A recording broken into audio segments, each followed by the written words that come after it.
Let's discuss this sentiment that Gary Neville's talking about, the fact that if they win this competition, that might save Erik ten Hag's season. Do you agree with that?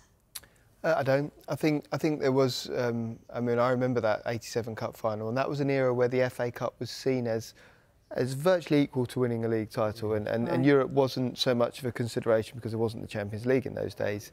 And people like Brian Clough would be talked about as managers who'd never won the FA Cup, and that was seen as something that a real mark on his CV. Whereas now it's barely a consideration.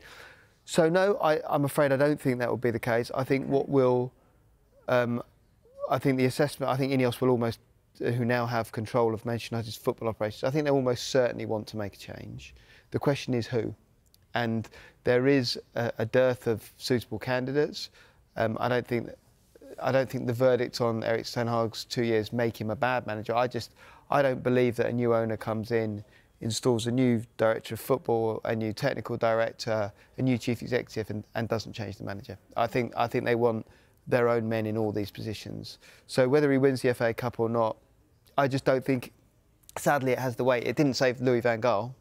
He was, you know, the news that he was going actually came out as United were getting the trophy in 2016. So, no, I think that the years when Alex Ferguson won it in 1990, it's interesting actually that point about did Mark Robins' goal against Forest in the third round save his career? Because Maurice Watkins, the late Maurice Watkins, who was the club solicitor for a long time, his posthumous biography has recently been published, and he says, and he would know, his words were that if United hadn't won the final on that replay with the Lee Martin goal against Palace, Ferguson would have been sacked. Wow. So actually, there's a good case for saying that a little bit of revision. I don't think Robins' goal did save Ferguson. I think winning the FA Cup saved Ferguson. I just don't think it does it for modern managers. OK.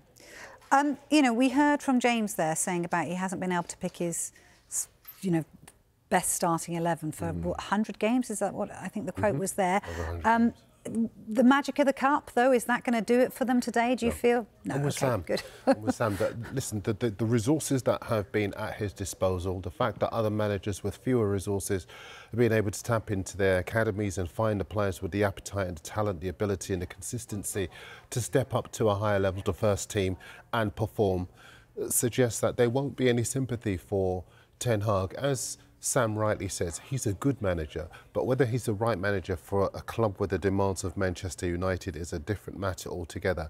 And I'm not going to sit here, we never do sit here and say managers should lose their jobs. We can only assess what the landscape is, what the picture is, and across all the papers that is a very, very similar view. Have a look at this one. This is Martin Samuel in the Sunday Times, and Martin is making a very similar point. You look at talk of processes, and we started the show, didn't we, about talking about Arsenal and trusting that particular process. But at United, it's ever more chaotic.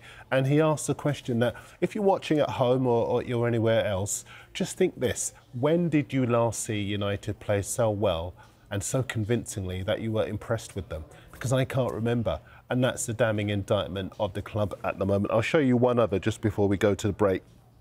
And it's from The Telegraph. And again, it's a very, very similar theme around the fact that I think as far as Manchester United are concerned, they are looking at Ten Hag, and maybe there are other managers who could come in and take over. But would any of them make the impact that Emery has made, having beaten Manchester United in his first game and then gone in completely different directions? I know we only got 10 seconds, Sam, but do you want to sum up your piece very quickly? Yeah, in 10 seconds, I'll say the summary is Unai Emery has been the managerial appointment in the last 2 seasons, and he's set a very high standard. And that's a problem for Ten Hag because he's had more resources. But at the moment, Villa looks superb and they're heading for a Champions League place. And Manchester United, well, they need to beat Coventry and win the Cup to even have a chance of Ten Hag keeping his job. And if he, I just want to say, if he doesn't, in that piece there, are you saying that Unai Emery might be lured into the Manchester United job? I think it would be hard, but I think a lot of people will be looking at who is our Unai Emery, and they might wonder if Unai Emery is their Unai Emery, that this transformative manager. I mean, Villa, of course, would resist that absolutely. But he's had a really remarkable run at Villa.